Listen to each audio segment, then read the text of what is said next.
Morning my dear students. Shri Bhagwan Das Todi PG महाविद्यालय की political science की ऑनलाइन क्लासेस में पुनः एक बार आपका हार्दिक स्वागत है, अभिनंदन है। आज अपन चर्चा करेंगे राष्ट्रवाद के उदय के जो शेष रहे जो पॉइंट्स हैं उनके बारे में आज अपन चर्चा करेंगे। राष्ट्रवाद के उदय के जो मूलभूत जो कारण रहे थे उनके अपन ने पहले 2 वीडियो बना चुके हैं। अपन आज तीसरा वीडियो जो है वो शेष रहे पॉइंट्स के बारे में अपन बनाएंगे और समझने का प्रयास करेंगे कि किस प्रकार से इन कार्यों ने भारतीय जन समुदाय में एक असंतोष की जो भावना थी उसका संचार किया था। तो शुरू करते हैं आज इस क्लास में।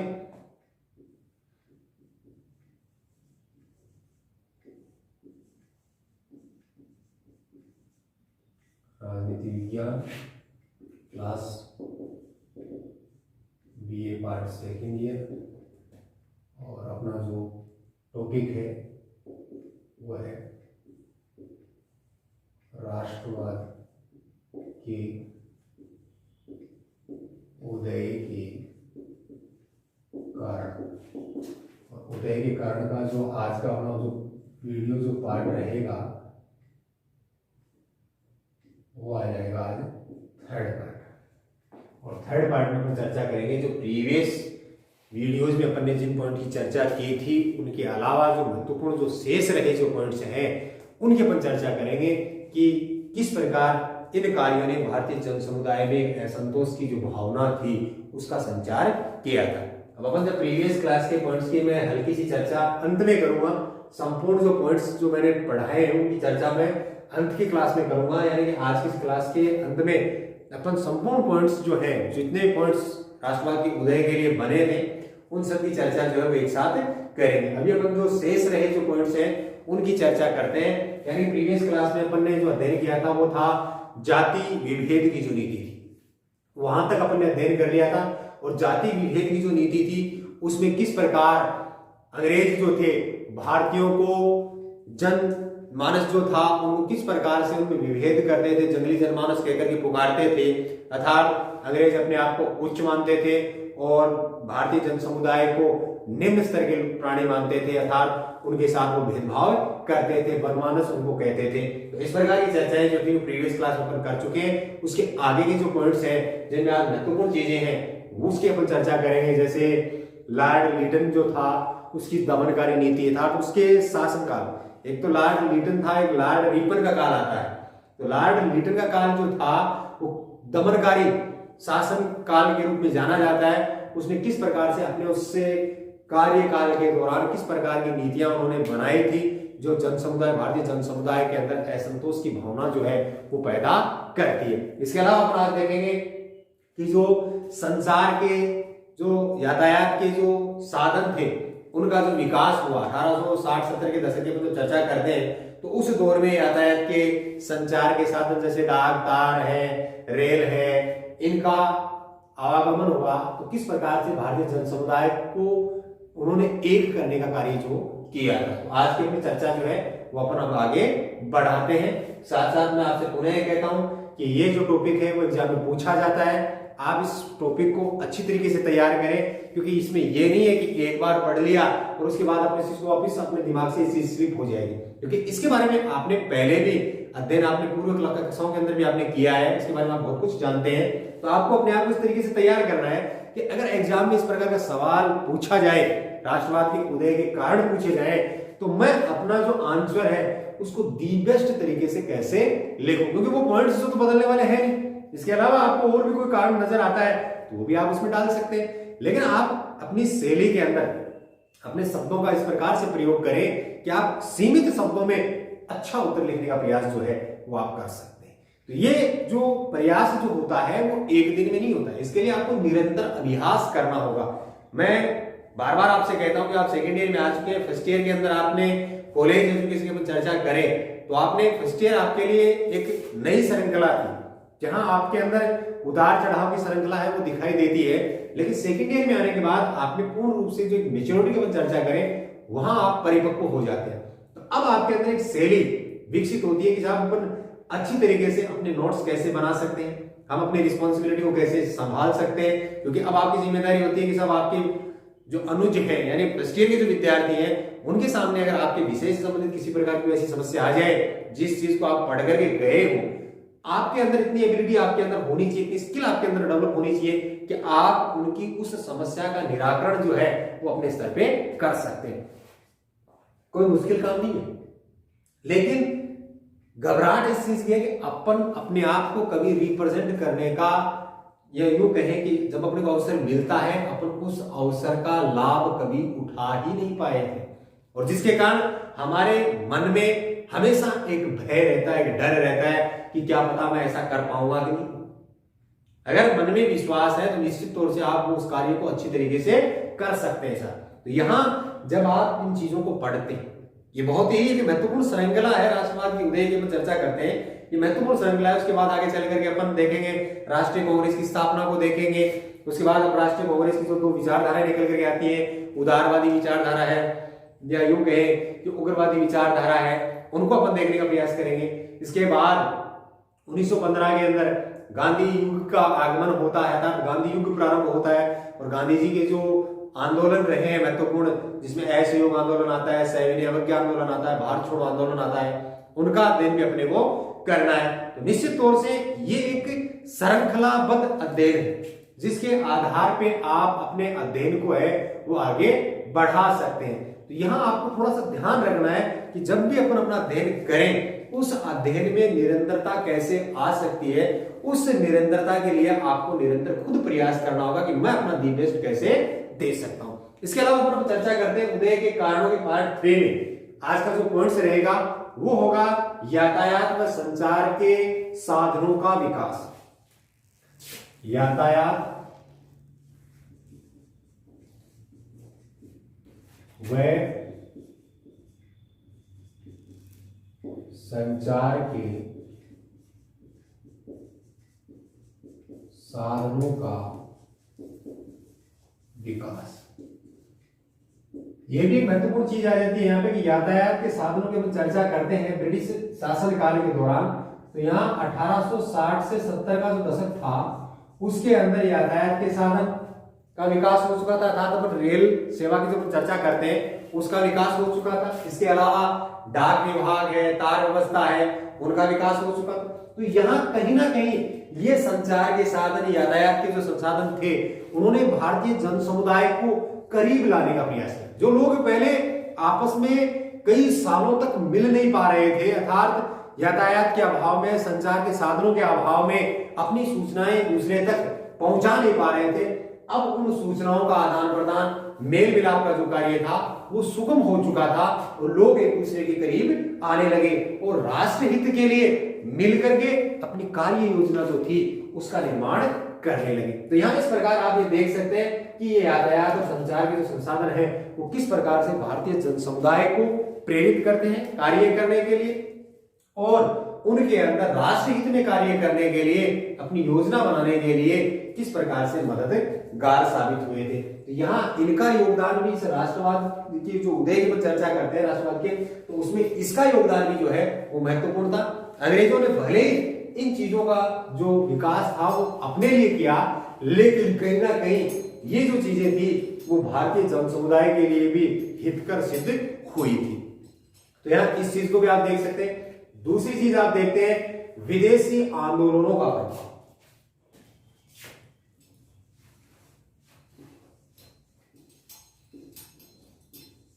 विदेशी आंदोलनों का प्रभाव, यानी कि उस समय के दौर में, यानी कि 1857 की क्रांति के बाद ले सकते हैं कि उस पीरियड के बाद विदेशों में भी ऐसी महत्वपूर्ण घटनाएं, चाहे आप ब्रिटेन की खुद की ले लीजिए, ब्रिटेन में भी उस समय के दौरान बहुत सारे सुधार संबंधी जो कानून थे वो ब्रिटिश संसद के द्वारा पारित किए गए थे। इसके अलावा आप फ्रांस की बात करें, जर्मनी की बात करें, इटली की बात करें, उनमें भी शासन सत्ताओं के प्रति, उनकी कार्यशैली के प्रति जन समुदाय का जो आक्रोश था वो देखने को मिलता है, जिसके परिणाम स्वरूप जन आक्रोश की भावना या उनके परिणाम स्वरूप वहां शासन सत्ताओं में जो परिवर्तन दिखाई देता है वो एकजुटता का परिणाम था। तो कहीं ना कहीं ये जो विदेशी आंदोलन विदेशों में घटित हुए थे, लेकिन वो आंदोलन भारतीयों के लिए भी क्या देते हैं, प्रेरणा देते हैं कि वहां लोगों ने एकजुट होकर के अपनी मांग रखी और निश्चित तौर से वो उस कार्य में सफल हुए थे, जिसमें आप इटली का, फ्रांस का, जर्मनी का या ब्रिटेन के स्वयं में जो सुधार संबंधी जो कानून है वो जन समुदाय के आक्रोश के परिणाम स्वरूप वहां हुए थे। तो निश्चित तौर से इस प्रकार के जो आंदोलन थे और वो आंदोलन भारतीय जन समुदाय को भी क्या करते हैं, प्रेरणा प्रदान करते हैं और जनता जो है उससे प्रेरित होती है। इसके अलावा आप देख सकते हैं लॉर्ड लिटन की दमनात्मक नीति, ये महत्वपूर्ण है। मैं पहले भी चर्चा कर रहा था आपके साथ, ये महत्वपूर्ण है क्योंकि यहां इसके द्वारा ऐसे कौन कौन से कार्य किए गए थे उनकी चर्चा जो है अपन यहाँ पे करेंगे। तो इसलिए ये महत्वपूर्ण है, इसमें छोटे सवाल भी कई बार पूछे जाते हैं। तो यहां पर देखना है अपने को लॉर्ड लिटन की दमनात्मक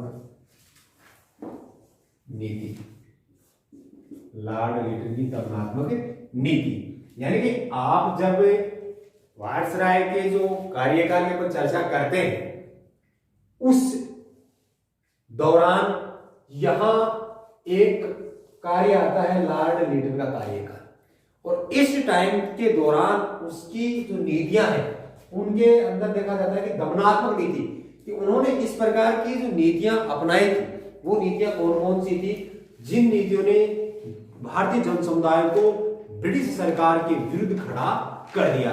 तो यहां पहली घटना अपन देखते हैं कि यहां लॉर्ड लिटन की पहली घटना, मैं यहां लिख देता हूं उसमें, ये मैं चार्ट बना रहा हूं।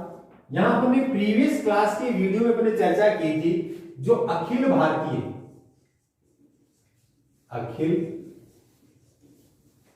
भारतीय सेवा परीक्षा जो थी उसकी आयु उस समय मैंने आपको बताई थी कितनी, 21 वर्ष।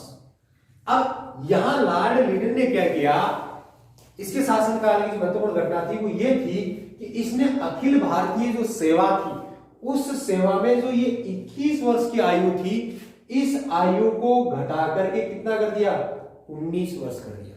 यानी कि पहले ही ये परीक्षा जो थी भारतीयों के लिए इतनी चुनौतीपूर्ण थी, उस चुनौती को और ज्यादा कठिन कर दिया गया। ये कार्य जो था लॉर्ड लिटन के काल में हुआ था, अखिल भारतीय सेवा में आयु जो थी वो 21 वर्ष से घटाकर 19 वर्ष करना, ये पहला जो उसके द्वारा कार्य किया गया था। यह कार्य उसकी दमनात्मक नीति में आता है। उसका मुख्य उद्देश्य क्या था, भारतीयों को अखिल भारतीय सेवा में जाने से रोका जाए, और कैसे रोका जाए, इसलिए उन्होंने उसकी आयु जो थी वो 21 से घटा करके 19 वर्ष कर दी। इसके बाद जो दूसरी महत्वपूर्ण घटना थी वो आती है दिल्ली दरबार का आयोजन, यानी कि महारानी के स्वागत सत्कार के लिए लॉर्ड लिटन ने दिल्ली दरबार का आयोजन किया। दिल्ली दरबार का आयोजन। अब उस समय क्या था, दक्षिणी भारत में भयंकर अकाल पड़ा हुआ था, यानी दक्षिणी भारत की जो जनता थी वो अकाल से त्रस्त थी, और ऐसी स्थिति में लॉर्ड लिटन के द्वारा महारानी के स्वागत सत्कार के लिए दिल्ली दरबार का आयोजन किया गया था। और यह आयोजन जो था वो 1877 में, ये 1876 में। तो ये इसकी दूसरी महत्वपूर्ण घटना जो थी, इसके शासनकाल के अंदर इसकी नीतियों को दमनात्मक नीतियां कैसे माना जाता है, उसकी घटना है कि पहले तो आयु कम कर दी अखिल भारतीय सेवा में जाने के लिए। दूसरी घटना थी दिल्ली दरबार का आयोजन, जब दक्षिणी भारत के अंदर भयंकर अकाल पड़ा हुआ था, जनता अकाल से त्रस्त थी, ऐसी स्थिति में दिल्ली में एक भव्य दरबार का आयोजन करना महारानी के स्वागत सत्कार के लिए, तो वो भी आलोचना का विषय था। इसमें आलोचना की जाती है कि जब जो रोम जल रहा था, मीरो बांसुरी बजा रहा था, तो यहाँ एक तरफ तो दक्षिणी भारत की जन समुदाय जो था वो जल रही थी, भूख से तड़प रही थी, और दूसरी ओर दिल्ली के अंदर एक भव्य दरबार का आयोजन किया गया। तो ये उसकी दूसरी महत्वपूर्ण घटना थी। तीसरा था वारनाकुलर प्रेस एक्ट, यह भी इसके कार्यकाल में आता है 78 में। Vernacular press act. अब इसमें क्या था कि भारतीय जो समाचार पत्र जो थे उन समाचार पत्रों पर पाबंदियां लगा दी गई थी, जबकि समाचार पत्रों में जन समुदाय को शासन की नीतियां जो थी, गलत नीतियों से अवगत करवाया जा रहा था, लेकिन इसने उन भारतीय समाचार पत्रों पे क्या किया, पाबंदी लगा दी। तो इस प्रकार ये वर्नाकुलर एक्ट जो प्रेस एक्ट जो था वो भारतीय समाचार पत्रों पे क्या करता है, रोक लगाता है। यानी कि अब ये समाचार पत्र सरकार के खिलाफ कुछ नहीं लिख सकते। तो इस प्रकार का एक्ट उन्होंने बनाया, वो भी एक आलोचना का विषय बन गया था। और इसके अलावा एक महत्वपूर्ण घटना और आती है, भारतीय सशस्त्र अधिनियम। भारतीय सशस्त्र अधिनियम, यानी कि अब इसमें क्या था, भारतीय सशस्त्र अधिनियम में कोई भी भारतीय बगैर लाइसेंस के हथियार नहीं रख सकता। ये पाबंदियां उसने लगा दी कि कोई भी भारतीय अगर हथियार रखता है तो उसे पहले क्या था, लाइसेंस लेना होगा। तो ये भारतीय सशस्त्र अधिनियम बनाया, ये भी इसके काल में प्रारंभ हुआ। तो इस प्रकार ये जो घटनाएं हैं, ये 4 घटनाएं जो अपन दिखाई दे रही है आपको, बोर्ड में मैंने लिखी है, इन नीतियों के कारण ही इसकी नीतियों को क्या माना जाता है, दमनात्मक नीतियां माना जाता है। इसके अलावा लॉर्ड लिटन की अपन बात कर ली, अब अपन रिपन की बात करते हैं। तो उसके कार्यकाल में एक महत्वपूर्ण घटना आती है, वो भी अपन यहां पे देख लेते हैं, हिल्बर्ट बिल विवाद। ये भी एग्जाम में पूछा जाता है, हिल्बर्ट बिल विवाद क्या था। 2 अंक का सवाल भी पूछा जाता है, और कई बार मैंने देखा है एग्जाम में 2 अंक का जो सवाल आता है उसमें ये बार बार रिपीट भी होता है। तो आपको यह ध्यान रखना है कि ये जो हिल्बर्ट बिल, क्योंकि यहाँ कई बार क्या होता है, वर्नाकुलर प्रेस एक्ट और हिल्बर्ट बिल, ये क्या सिमिलरिटी दिखाई देती है इसमें। ये भारतीय समाचार पत्रों पर रोक लगाता है। ये हिल्बर्ट बिल जो है ये क्या करता है, इसमें क्या था कि ये हिल्बर्ट जो था ये एक विधि सदस्य था, जो व्यवस्थापिका परिषद जो थी उसमें एक विधि सदस्य था। उसने एक प्रस्ताव जो था, एक विधेयक जो था वो पेश किया था परिषद के समक्ष, और उसमें क्या था कि भारतीय जो जज है वो अंग्रेज अधिकारियों के विरुद्ध मुकदमे की सुनवाई कर सकते हैं। यानी कि एक पोलाइट, एक अपन देखें तो सॉफ्ट कॉर्नर जो था इस बिल के द्वारा भारतीय जजों को दिया गया था। लेकिन अब भारत के अंदर जो अंग्रेज रह रहे थे वो अंग्रेज इस चीज के विरोध में उतर गए कि नहीं, हमारे मुकदमे की सुनवाई भारतीय जज नहीं कर सकते। तो इस प्रकार यहां ये विवाद खड़ा हो गया था। उसके बाद आगे चल करके एक जूरी बनी थी जिसमें भारतीयों को भी इसका मेंबर बनाया गया था।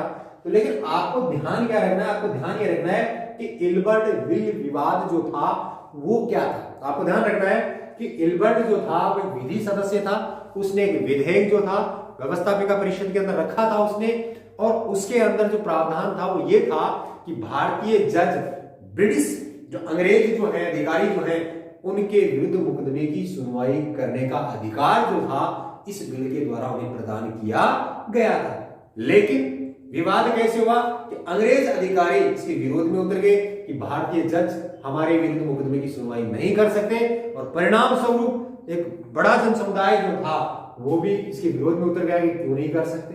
तो इस प्रकार एक बड़ा विवाद जो है वो यहां देखने को मिलता है। तो इस प्रकार आप देखते हैं तो राष्ट्रवाद के उदय के कारणों में आज की इस क्लास के जितने भी पॉइंट्स मैंने लिखे ये महत्वपूर्ण पॉइंट्स हैं, और इनके बारे में एग्जाम में बार बार पूछा भी जाता है कि किस प्रकार आपको एकाग्र होकर के इनकी तैयारी करनी है। क्योंकि मैं आपसे पुनः कह रहा हूं कि ये जो सवाल जो है एग्जाम में बार बार पूछा जाता है, राष्ट्रवाद के उदय के कारणों का उल्लेख, छोटा भी सवाल पूछा जा सकता है, बड़ा भी पूछा जा सकता है। 2 अंक के सवाल तो कई बनते हैं इसमें, सीधा सा ही पूछते हैं राष्ट्रवाद के उदय के कोई 4 कारण लिख के 2 अंक का सवाल, तो आपके सब ये पॉइंट्स याद रहेंगे तभी तो आप उसमें 4 पॉइंट्स डाल सकते हैं। इसके अलावा लॉर्ड लिटन की दमनकारी नीति को 2 नीतियों को उल्लेख कीजिए। तो यहाँ इसके कार्यकाल में ये जो नीतियां अपनाई गई थी ये दमनात्मक नीतियां थी, इनको आप लिख सकते हैं। इसके अलावा आपसे पूछा जा सकता है हिल्बर्ट बिल विवाद क्या था, उसको दे सकते हैं। या भारतीय सशस्त्र अधिनियम क्या था उसको स्पष्ट कर सकते हैं, वारनाकुलर प्रेस एक्ट क्या था उसको स्पष्ट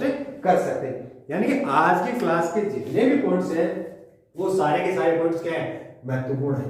तो इस प्रकार आपको इसको एक अच्छी तरीके से तैयार करने के लिए प्रीवियस क्लास के अंदर जितने भी पॉइंट्स हैं उनको एक साथ रख करके और एक साथ अध्ययन करना है, क्योंकि ये क्लास बड़ी हो जाती, इसलिए मैंने इसके पार्ट बना बना करके और आपको समझाने का प्रयास जो है वो मैंने करने का जो प्रयास जो है मेरा रहा है। तो आज की क्लास में इतना ही, अपन मिलते हैं अगली क्लास में, तब तक के लिए धन्यवाद।